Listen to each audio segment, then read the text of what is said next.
Shalom, apa kabar hari ini? Baik, kasih tos dulu kiri kanannya. Nah, biar semangat ya. Oke ya, baik. Eh, Puji Tuhan ya, kita boleh beribadah di hari Minggu ini semua oleh karena kemurahan Tuhan. Seperti pujian tadi, kami memuji kebesaran-Mu Tuhan. Apapun hari ini, pergumulan setiap pribadi kita, masalah, kesulitan, atau mungkin kerinduan hati kita masing-masing, kita tetap memuji kebesaran Tuhan. Amin. Karena ketika kita memuji kebesaran Tuhan, maka kuasa Tuhan itu akan nyata dalam hidup kita. Amin. Oke, baik. Kita akan belajar tentang bagaimana pikiran yang diperbaharui. Kita sudah mendengar dari minggu lalu juga, bahkan tadi pagi Pak Jagri menyampaikan dengan luar biasa bagaimana kita anak-anak Tuhan mempersembahkan tubuh kita kepada Tuhan. Hati kita, pikiran kita sebagai persembahan yang harum di hadapan Tuhan. Karena memang untuk kita bisa mengalahkan pikiran kita, menundukkan pikiran kita, menguasai pikiran kita, kita tidak bisa dengan kekuatan sendiri. Kita butuh yang namanya Roh Kudus dalam hidup kita. Sehebat apapun kita, sepintar apapun kita, setinggi apapun posisi kita, seberapa besar mungkin harta kekayaan kita tidak mampu melakukan hal itu sendiri. Jadi bagi Pak Jagri katakan, kalau bukan karena Roh Kudus, kita tidak bisa. Amin. Pagi ini saya akan bawa sharing, judul sharing saya adalah Winning Culture Mindset ya. Budaya yang berorientasi pada kemenangan. Ya.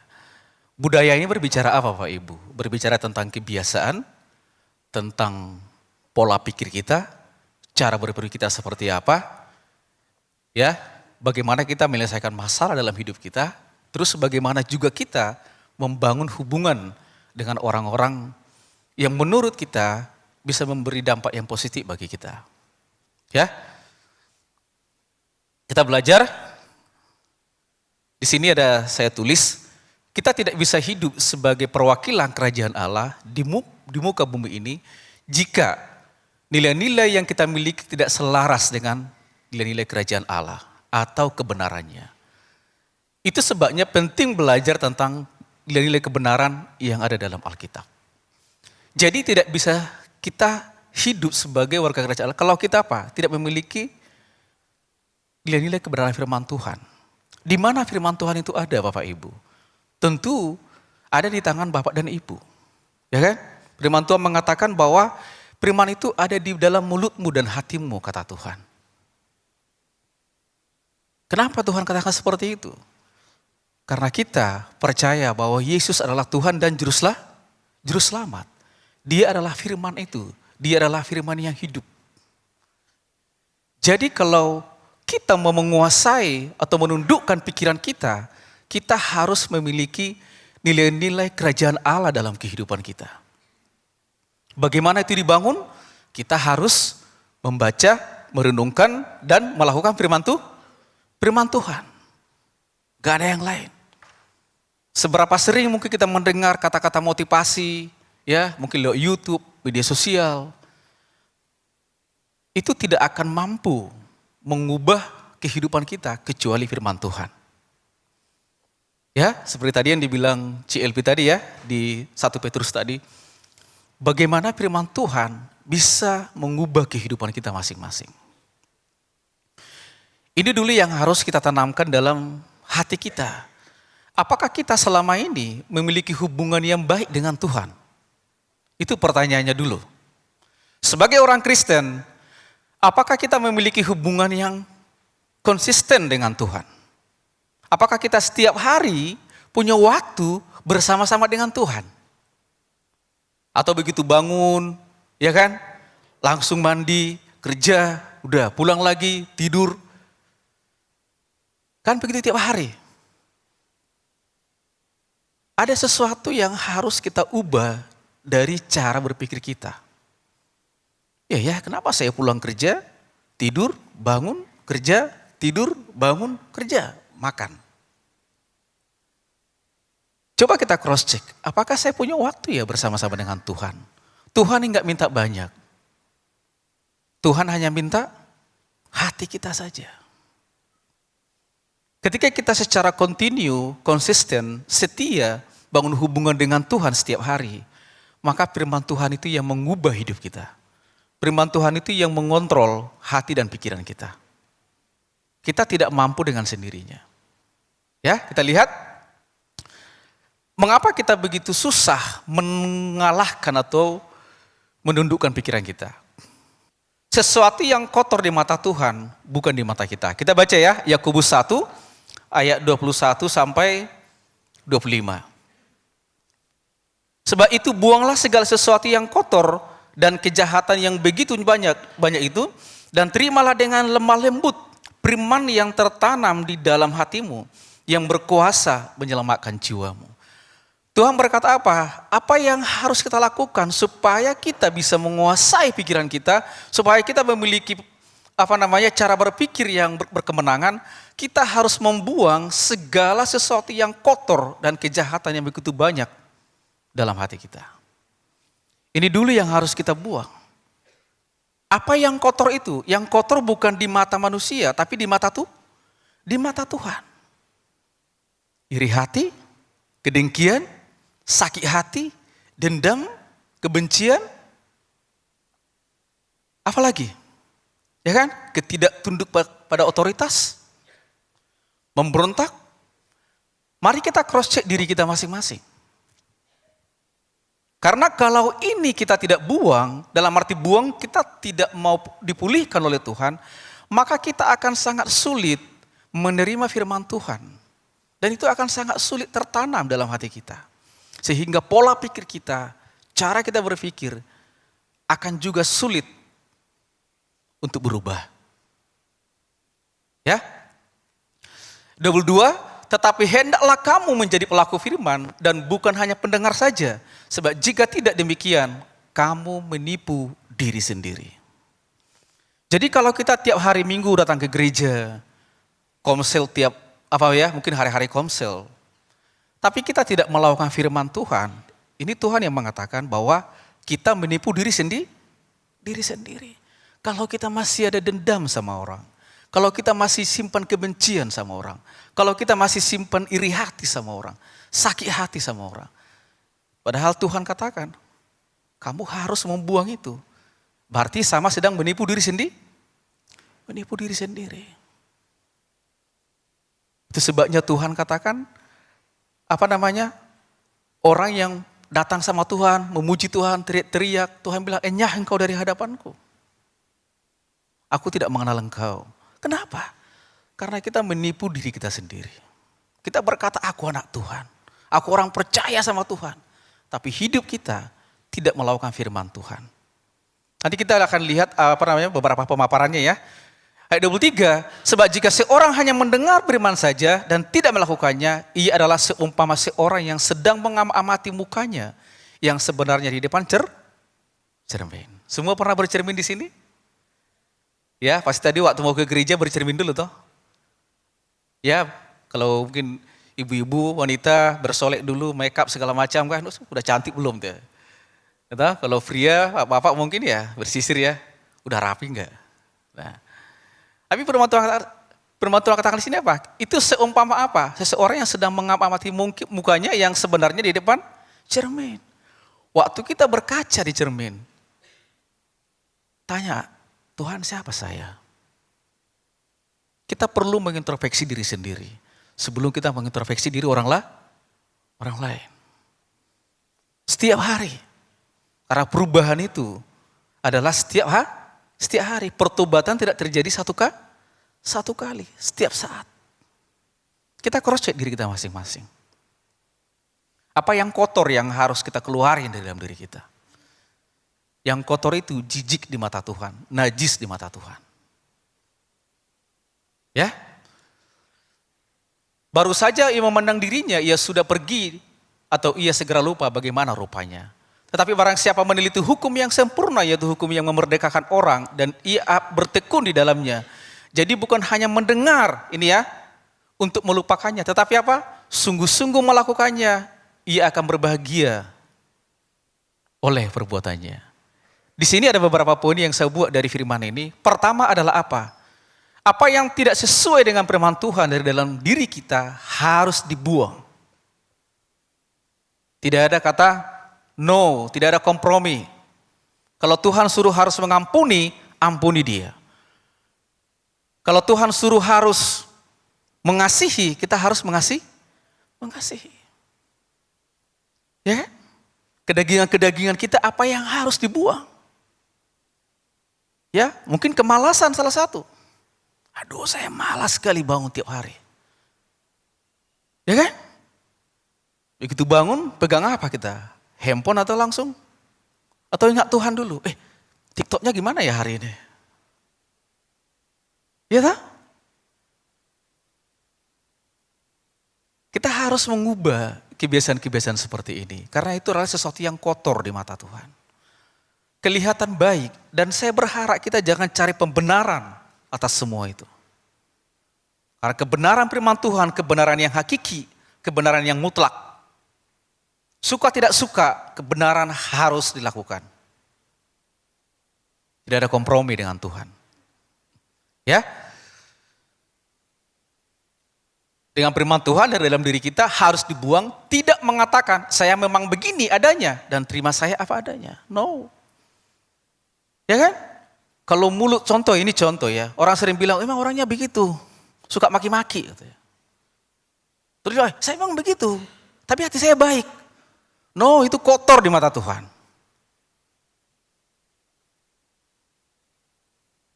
Memang saya begini apa adanya? No, belum tentu. Karena itu apa? Apakah benar itu di hadapan Tuhan atau tidak? Dinilai dari buahnya. Kalau hidup kita suka memaki-maki, menghujat orang, menghina orang, atau apalagi meremehkan orang, sembarang ngomong, baru kita bilang, saya yang begitu adanya. Itu sesuatu yang bertentangan di mata Tuhan. Itu kotor di mata Tuhan. Kita harus mengubah hal itu. Ya. Kita harus mau diperbaharui hati dan pikiran kita tanpa membenarkan yang kotor. Betul? Di komplek saya komplek lah ya. Hampir tiap hari saya mendengar kata-kata kebun binatang keluar terus. Tidak sama anaknya lah, suaminya lah, istrinya lah. Sama orang lain juga. Saya melihat itu jadi sebuah kebiasaan. Saya dalam hati, gampang sekali ya. Itu kebiasaan yang kotor di mata Tuhan. Itu harus diubah. Apakah lingkungan kita juga seperti itu? Kita anak-anak Tuhan yang sudah dimenangkan oleh Kristus. Kita tidak boleh terikut dengan hal seperti itu. Kalau dunia maunya seperti itu, Tuhan bilang tidak, kamu harus lain daripada hal itu. Karena kita harus berani berkata tidak untuk hal seperti itu. Gitu ya, itu yang pertama. Yang kedua, jangan berteori dengan kebenaran firman Tuhan. Tujuan kita bercermin apa? Untuk melihat apakah ada yang kotor dengan kita saat ini untuk dibersihkan oleh keputusan kita di hadapan Tuhan. Banyak orang tahu firman Tuhan? Banyak orang tahu firman Tuhan, bahkan hafal Bapak Ibu. Tapi pertanyaannya, apakah dia menghidupi kebenaran firman Tuhan itu atau tidak? Ya kan? Apakah dia hidup dengan firman Tuhan itu? Ya toh? Contoh apa? Saya nggak tahu di area kompleks saya itu ada Bandar Togel. Ya kan? Setiap hari saya lewat dari sana. Tapi yang saya lihat di sana banyak anak-anak orang-orang Kristen yang ambil togelnya. Karena beberapa yang saya kenal. Bahkan kalau lewat, bro, ada mimpi kah? Ya toh? Kasih kode dulu katanya. Saya dalam hati, saya senyum, cuma saya dalam hati saya. Wow, dan saya tahu dia melayani.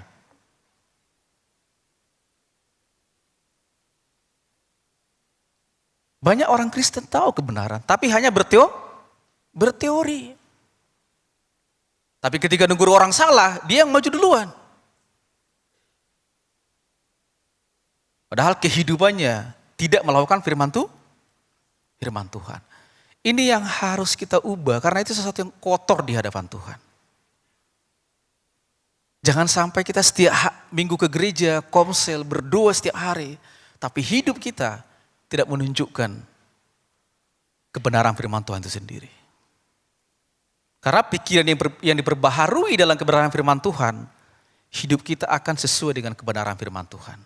Selaras atau sejalan. Yang ketiga, yang tadi kan di ayat terakhir di sini dikatakan, ya, yang terakhir ini dikatakan di sini ya, Bapak Ibu, tetapi sungguh-sungguh melakukannya, ia akan berbahagia oleh perbuatannya. Bahagia yang Tuhan maksud seperti apa di sini? Bahagia datang bukan karena kita tahu banyak firman Tuhan, tidak. Tetapi karena kita melakukan firman Tuhan, kenapa? Karena kita tahu bahwa itu benar dan itu memerdekakan kita. Kita mengalami kebenarannya, bukan berteori. Amin. Ya. Jadi bahagia datang bukan karena kita tahu banyak firman Tuhan, karena kita melakukannya. Ya. Siapa yang hari-hari ini yang mengalami banyak masalah? Atau pernah Tuhan, bukan pernah, saya percaya setiap kita pasti Tuhan bawa keluar dari masa-masa sulit kehidupan kita. Amin. Kenapa kita bisa keluar? Karena kebenaran firman Tuhan yang kita lakukan.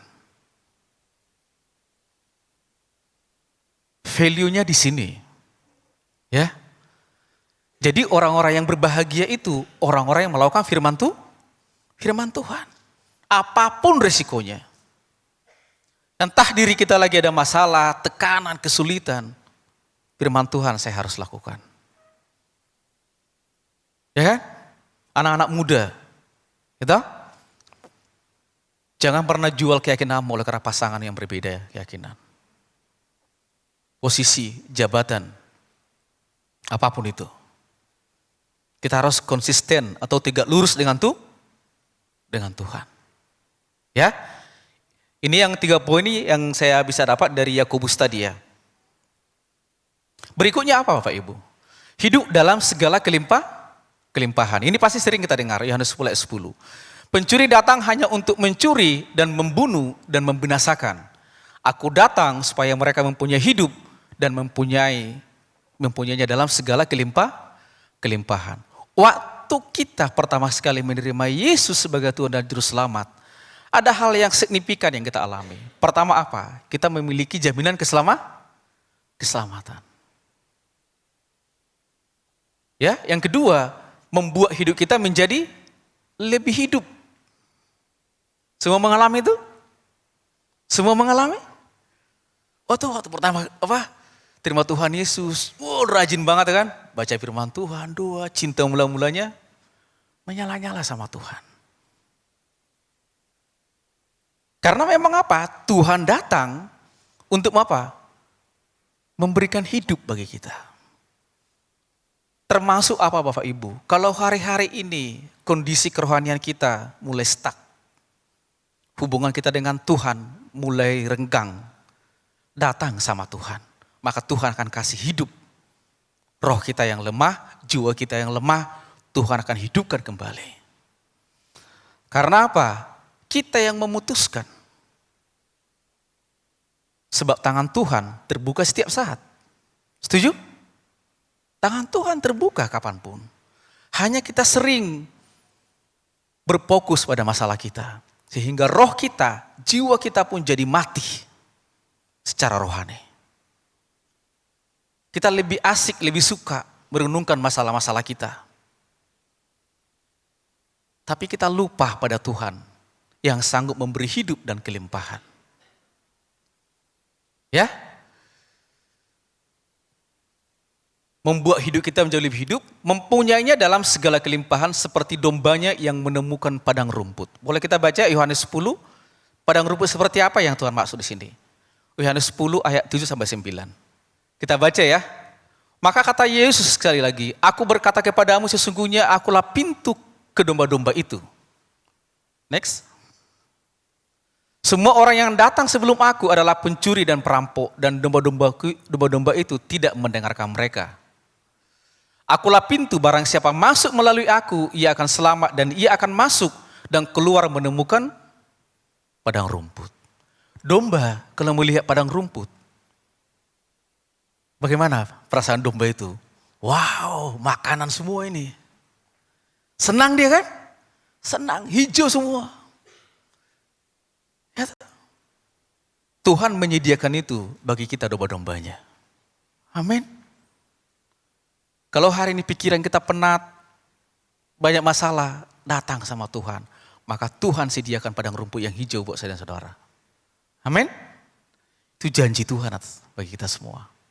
Yang kedua, bukan seberapa banyak yang kita tahu tentang firman Tuhan, tetapi seberapa banyak yang dari kita sudah menghidupi firman Tuhan itu. Sebagai warga kerajaan Allah harus ada nilai-nilai baru yang kita hidupi dan nilai-nilai yang lama yang harus kita tinggalkan. Karena tidak sesuai dengan status kita sebagai warga kerajaan Allah. Kalau seperti tadi contoh ya. Mulut kita suka mengeluarkan kata-kata kotor. Itu nilai-nilai yang harus ditinggalkan. Kalau kita suka menyimpan dendam sama orang, itu nilai-nilai yang harus ditinggalkan. Kalau kita suka mungkin terbiasa mungkin melakukan hal-hal yang enggak benar di hadapan Tuhan, itu harus ditinggalin. Karena status saya dan Bapak Ibu hari ini, saat ini atau sejak terima Tuhan Yesus, apa statusnya? Warga kerajaan Allah. Banyak anak-anak Tuhan kehilangan identitasnya. Kenapa kehilangan identitas? Karena membiarkan nilai-nilai dunia menguasai kehidupannya. Bukan nilai-nilai firman Tuhan. Bahkan banyak anak muda, ya kan? MBA, tahu MBA? Merit by accident. Karena apa? Kehilangan atau tidak mau hidup dalam nilai-nilai kebenaran firman Tuhan.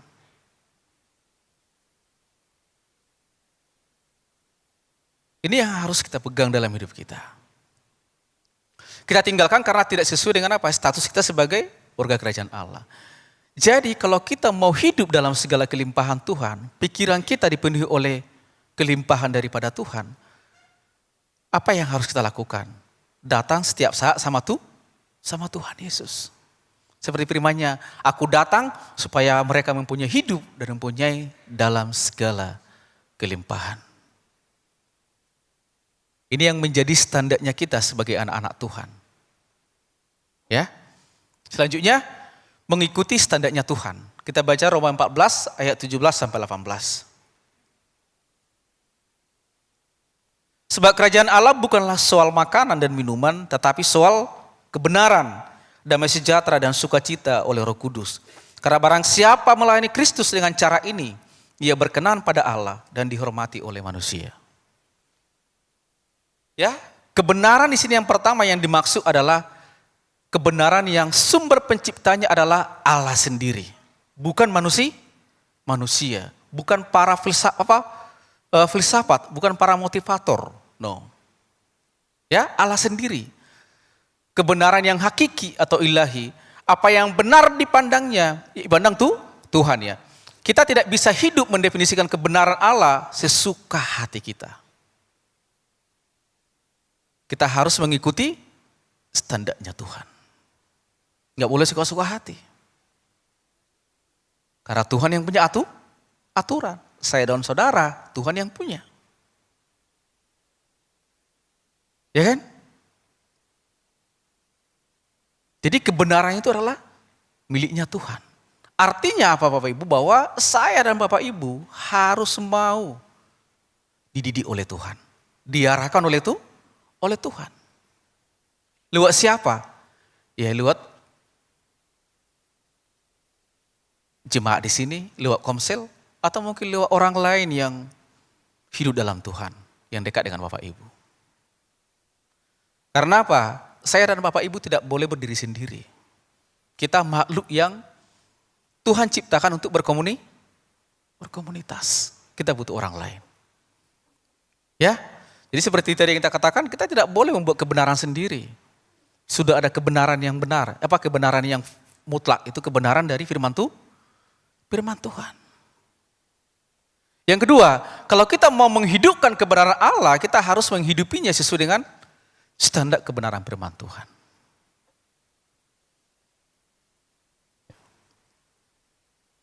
Firman Tuhan ada di mana?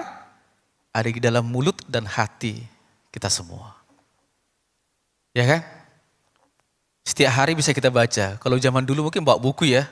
Sekarang bawa handphone. Dimanapun bisa baca firman Tuhan. Ya.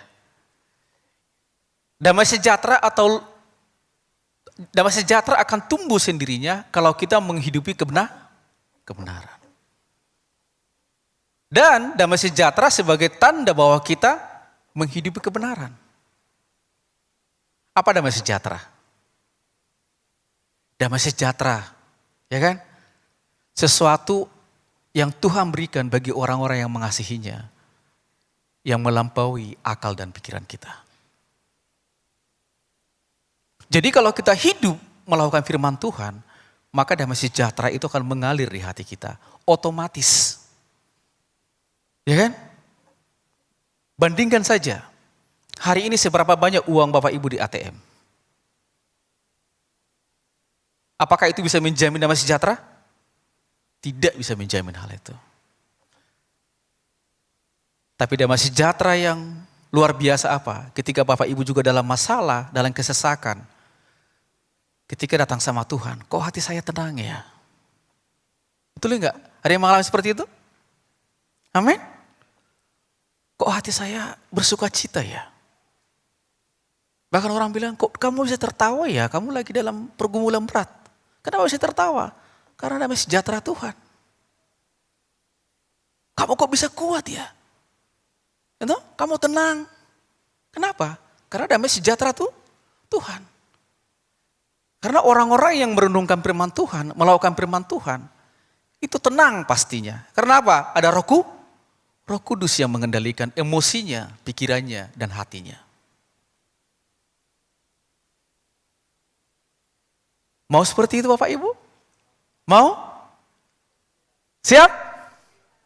Baca firman Tuhan dan lakukan. Amin? Ya. Lihat lagi. Ketertiban dan keteraturan adalah dasar dari sebuah kedamaian bagi seluruh aspek kehidupan kita. Ini benar. Coba kita lihat. Saya belum pernah ke luar negeri. Tapi kalau saya dengar cerita beberapa teman-teman yang ke Singapura, tertib di sana ya. Tertib kan? Buang sampah pun gak bisa sembarangan katanya. Tapi coba kita di sini, naik motor ada yang halang, nyondol dari sana, waduh, was-was. Di mana ada ketertiban, di situ ada kedamaian. Itu sebabnya kenapa gereja kita ini selalu mengatakan pakai helm, ya kan? Jalan sesuai aturan, supaya ada kedamaian. Coba di rumah juga, kalau enggak tertib. Ya, suami pulang jam 11, anak entah di mana, istri entah di mana. Di sana tidak ada kedamaian. Justru kita anak-anak Tuhan yang sudah mengenal, yang sudah tahu kebenaran, kita harus hidup tertib, termasuk anak-anak kita. Termasuk dalam hal apa juga? Jam istirahat. Tidur jam berapa setiap hari? Kalau kita tertib di hadapan Tuhan, maka kita pun bangun hubungan dengan Tuhan pasti tertib. Oh ya, saya harus bangun jam 4. Saya harus doa.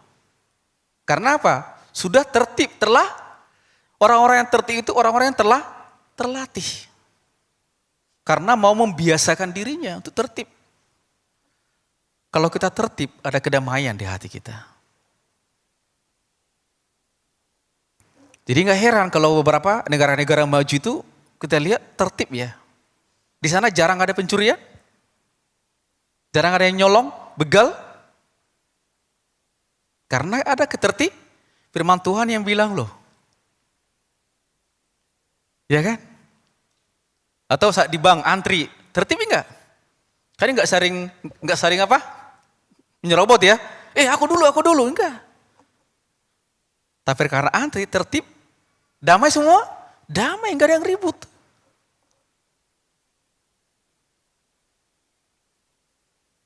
Itu ya.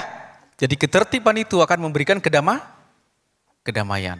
Kita lihat Yesaya 32:17. Ini firman Tuhannya. Boleh dimunculin? Ini buktinya. Kenapa ketertiban ya? Di mana ada kebenaran, di situ akan ada tumbuh damai sejahtera, dan akibat kebenaran ialah ketenangan dan ketentraman untuk selama-lamanya. Jadi Bapak Ibu, di mana ada kebenaran firman Tuhan kita renungkan, kita perkatakan, kita lakukan, di sana ada damai sejahtera. Apapun hari ini keadaan Bapak Ibu dan saya, entahlah mungkin lagi galau, lagi gelisah, merana, lagi stres segala macam, tetap perkatakan firman Tuhan dan renungkan dalam hidupmu. Karena akan apa? Mendatangkan damai sejahtera. Enggak bisa dibeli dengan uang. Enggak bisa dibeli dengan harta yang banyak. Tapi apa? Kita dapat atas dasar hubungan kita dengan Tuhan. Itu esensinya. Gitu ya. Kalau dalam kehidupan saudara tidak ada damai sejahtera, Allah ya, cek diri kita, apakah hidup kita sesuai atau tidak dengan kebenaran firman Tuhan. Cek saja, cross check saja. Itu indikatornya. Itu cara ngeceknya. Ya kan? Itu sebaiknya buang dulu yang kotor dari dalam hidup yang kotor tadi. Ya kan? Dendam, sakit hati, iri hati, kebencian, apalagi banyak lah ya pemberontakan, suka maki-maki. Kita harus buang semua itu, karena itu menghalangi damai sejahtera. Orang yang terluka hatinya, orang yang tersakiti, kalau enggak dipulihkan, dia tidak akan bisa maksimal bangun hubungan dengan Tuhan. Bahkan bangun hubungan dengan sesamanya. Tidak bisa. Karena apa? Kita hidup dengan hati kita, batinia kita. Ini tombolnya di sini, di hati ini. Tombolnya harus dibenarin dulu. Supaya kita bisa mengalami damai sejahtera. Kesadaran akan Tuhan. 2 Timotius 1:7, sebab Allah memberikan kepada kita bukan roh ketakutan, melainkan roh yang membangkitkan kekuatan, kasih, dan ketertiban. Ini yang Tuhan berikan sama kita. Bukan roh ketakutan. Ya, ada beberapa poin yang saya ambil di sini. Roh Kudus memberikan kepada kita kekuatan supaya kita memiliki kasih, berempati, dan bermurah hati kepada orang lain dan hidup dalam ketertiban. Mengapa Tuhan berikan ketertiban? Supaya damai sejahtera Allah kita alami. Ini jawabannya. Ya, supaya damai sejahtera kita alami. Contoh masuk gereja kita. Jam berapa? Kurang 5 menit sudah harus pagar itu ditutup. Kalau sebelumnya berapa ya? 15 menit Pak ya. Kenapa? Supaya kita tertib. Jadi kalau tertib, semua kita udah ada di sini, pasti beribadah, kita akan damai, tenang. Karena nggak ada yang mengganggu, nggak ada yang jalan-jalan, di belakang kerusuk, nyari-nyari kursi, nggak lagi. Ini firman Tuhan yang mengatakan. Orang yang hidup dalam sukacita Tuhan akan memiliki kesadaran bahwa dirinya bukan lagi untuk dirinya, melainkan bagi Tuhan. Itu sebabnya kenapa kita perlu bangun hubungan dengan Tuhan. Dan kedua apa? Menundukkan diri pada satu gereja lokal. Dan ketiga, memutuskan masuk komunitas. Dan melayani supaya sukacita kita itu penuh di hadapan Tuhan. Karena orang-orang yang bersukacita dalam Tuhan, dia tidak lagi mementingkan dirinya sendiri. Ya, jadi salah satu orang dikatakan bersukacita, indikatornya perhatikan saja. Dia egois tidak? Itu indikatornya. Ya. Yang ketiga, sewaktu kita mengerti bahwa kita hidup untuk Tuhan, maka standar penilaian kita berubah. Pasti ya? Berubah. Kita tidak lagi menilai segala sesuatu hanya dari sudut pandangnya kita. Enggak bisa lagi. tetapi dari apa yang benar di mata Tuhan. Itu sebabnya kita tidak boleh menghakimi. Termasuk sama siapa? Suami istri juga, sama anak kita. Karena kita perlu belajar juga dari anak kita. Anak kita tegur, iya ya. Karena apa? Kita sudah hidup dalam kebenaran firman Tuhan. Jadi kita harus menyadari kehadiran Tuhan dalam diri kita akan membuat kita menjadi pribadi-pribadi yang bersuka cita, pribadi-pribadi yang memiliki apa? Standar kebenaran firman Tuhan itu dalam diri kita. Tidak lagi nilai-nilai dunia yang tadi ya, bukan itu lagi yang kita pegang. Ya, menjadi duta kerajaan Allah. Ya, 1 Tesalonika 2:12 dalam bahasa Indonesia masa kini. Kami menasihati kalian, kami memberi dorongan kepadamu, dan kami mendesak supaya kalian hidup demikian rupa sehingga menyenangkan hati Allah ya. Karena Allah sudah memanggil kalian untuk menjadi warga dunia baru Allah dan menikmati kebesarannya. Kita semua warga kerajaan Allah? Amin? Amin? Ya? Sangat penting untuk kita berfungsi sebagai duta kerajaan Allah di muka bumi ini. Itulah alasannya mengapa Tuhan masih memberikan hidup pada kita sampai hari ini. Jadi saya dan Bapak Ibu punya peranan terlibat dalam pekabaran Injil Kerajaan Allah di muka bumi. Tidak hanya Pak Pendeta, misionaris atau siapapun. Tapi tugas setiap orang-orang yang percaya sama Tuhan Yesus. Ya,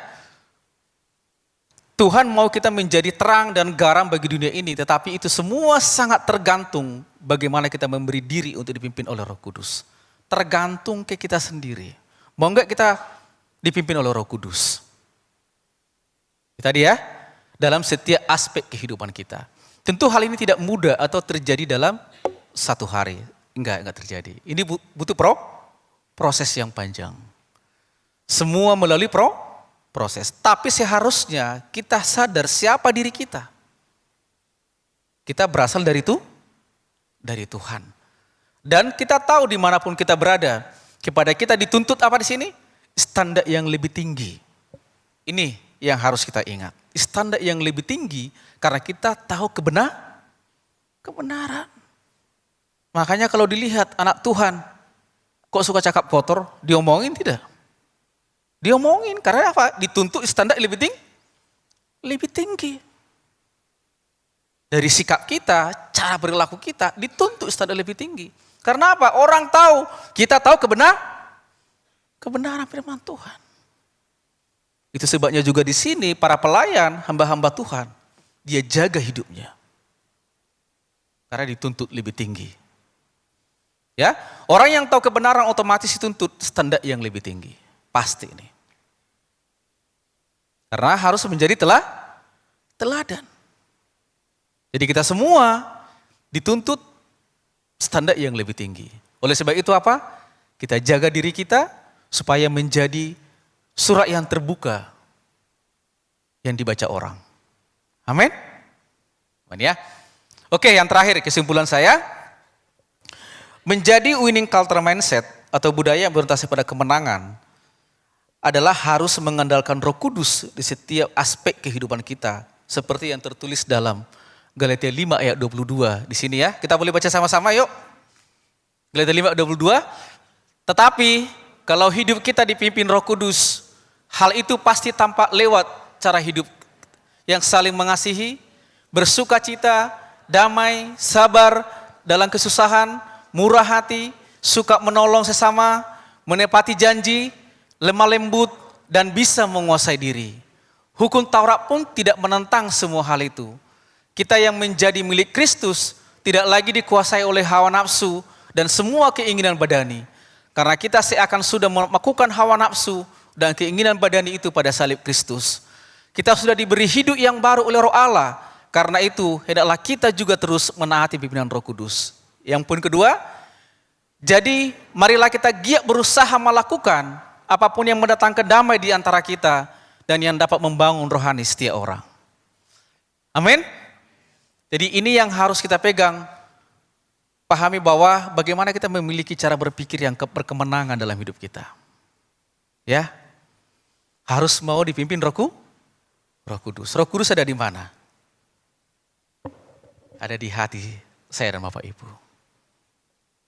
Jadi ketika kita datang sama Tuhan atau dimanapun, Roh Kudus tuntun saya, ajari saya. Amin. Terima kasih, Tuhan berkati. Ini yang bisa saya bagikan bagi kita semua. Saya serahkan sama Pak Alex.